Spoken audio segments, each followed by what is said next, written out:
Good morning, sir. Today I will discuss the vertical type milling machine. But before I proceed the topic, I will discuss first the what is vertical milling machine.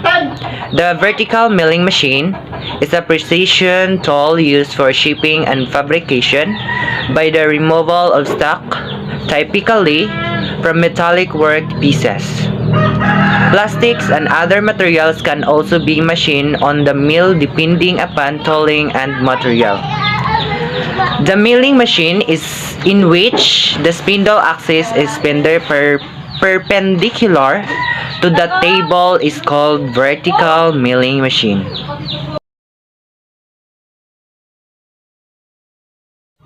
These are the parts of vertical type milling machine: ram, vertical head, keel, table, saddle, cruise feed handle, vertical feed crank, knee. Ram. The overhanging arm in the vertical machine is called ram. One end of the ram is mounted on the top of the column, and on the other end, milling head is attached. The ram can be moved transversally in and out on the column by a hand lever.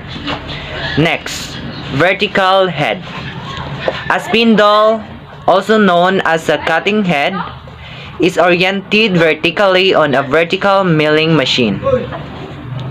Because the cutting head is fixed in its vertical orientation, there are other parts of the machine that shift along one or more axes to move the material so it's in the right location to be milled correctly. Next, keel.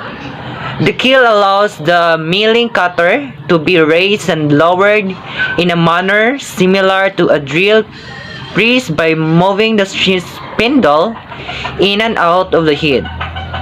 It can also provide a repeatable depth for drilling, machining, and other operations of the milling machine.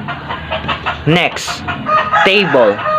The table rests on ways in the saddle and travels longitudinally. The top of the table is accurately finished and T-slats are provided the clamping the work and other fixtures on it. A lead screwed under the table engages a nut on the saddle to move the table horizontally by hand or power. Next, saddle. The saddle is placed on the top of the knee, which slides on a guideways set exactly at 90 to column face. A cruise feed screw near the top of the knee engages a nut of the bottom of the saddle to move it horizontally by hand or power to apply cruise feed. The top of the saddle is accurately machined to provide guideways for the table. Next, cruise feed handle. Cruise feed handle is a longitudinal feed screw handle to move the stock into the cutter on an X-axis. A cruise feed screw handle to move the stock into the cutter on a Y-axis.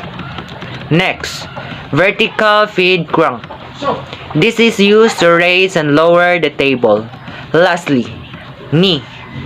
The knee is the rigid gray iron casting that slides up and down on the vertical way to the column face. The adjustment of the height is effected by elevating screw on the base that also supports the knee. The knee houses the feed mechanism of the table and in different controls to operate it.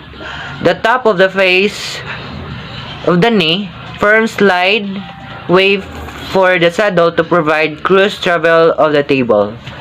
That's all. Thank you.